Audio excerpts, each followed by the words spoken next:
राधे राधे भक्तों, आशा करती हूँ आप सब स्वस्थ होंगे, मस्त होंगे। आपका हार्दिक स्वागत है श्री माधवी जी सेवा में। आज है कार्तिक मास का 16वां अध्याय, जो इस प्रकार है। सुनो लगाकर मन सभी, संकट सब मिट जाएं। कार्तिक महात्म का वशिष्ठ पढ़ो 16वां अध्याय। राजा पृथु ने कहा, हे नारद जी, यह तो आपने महाप्रभु शंकर की बड़ी अद्भुत कथा सुनाई है, अतः कृपा करके आप यह भी बतलाइए कि उस समय राहु उस पुरुष से छूटकर कहाँ गया। नारद जी ने कहा, उससे छूटने पर वह बर नाम से विख्यात हो गया और मानो नया जन्म पाकर उसने अपने आप को धन्य माना तथा वह धीरे धीरे जलंधर के पास गया।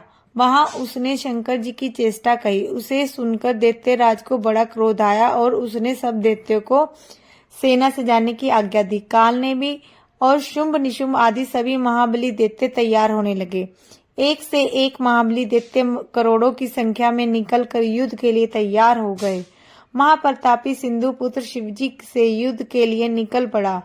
उसके आगे महर्षि शुक्राचार्य और छिन्नसार राहु हुआ। फिर तो उसी समय जलंधर का मुकुट खिसक कर धरती पर आ पड़ा। आकाश में मेघ छा गए और बड़े अपशकुन हुए। उधर इंद्र आदि सब देवताओं ने एकत्र होकर कैलाश पर जाकर शिवजी से यह सब वृतांत कहा और यह भी कहा कि आपने जलंधर से युद्ध करने के लिए जो भगवान विष्णु को भेजा था वह उसके वशवर्ती हो गए हैं तथा लक्ष्मी सहित जलंधर के अधीन होकर उसके घर में निवास करते हैं। अब देवताओं को भी यह उसके यहाँ निवास करना पड़ रहा है।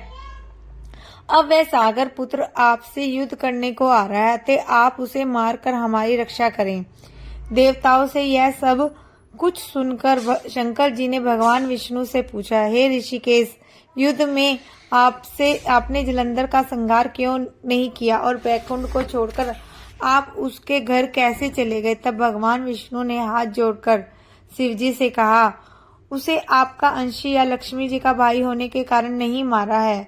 वह बड़ा ही वीर व देवताओं में अजय है। मैं सत्य कहता हूँ कि उसे कोई भी नहीं मार सकता। इस पर लक्ष्मी ने मुग्ध होकर और मैंने स्वयं उसके घर में रहने का वर दे दिया, इसलिए मैं उसके घर में रहता हूँ। हे सूरवीर विष्णु, आप यह क्या कहते हैं? उस दैत्य जलंधर को मैं अवश्य मारूंगा, इसमें कुछ भी संदेह नहीं है। अब आप सब देवता जलंधर को मेरे द्वारा ही मारा गया जान अपने स्थान को जाइए।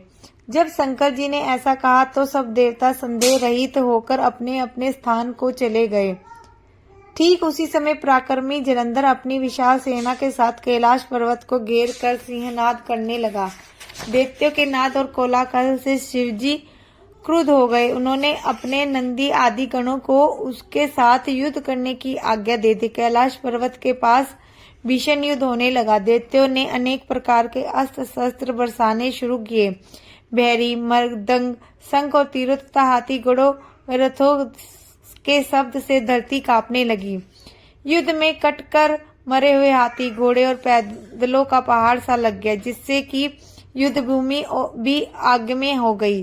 दैत्यों के आचार्य श्री शुक्राचार्य अपनी मर्त संजीवनी विद्या से सब दैत्यों को जिलाने लगे।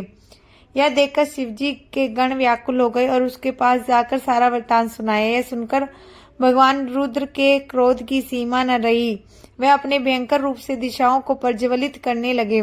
फिर तो उस समय उनके मुख में एक बड़ी भयंकर कन्या उत्पन्न हुई कि जिसकी 2 जगहें ताल वृक्ष के समान थी। वह युद्ध भूमि में जाकर सब असुरों का चर्बन करने लगी। युद्ध भूमि में इस तरह विचरते हुए शुक्राचार्य जी के पास पहुंची और शीघ्र ही उन्हें अपने उदर से गुप्त कर लिया। फिर स्वयं भी अंतर ध्यान हो गई।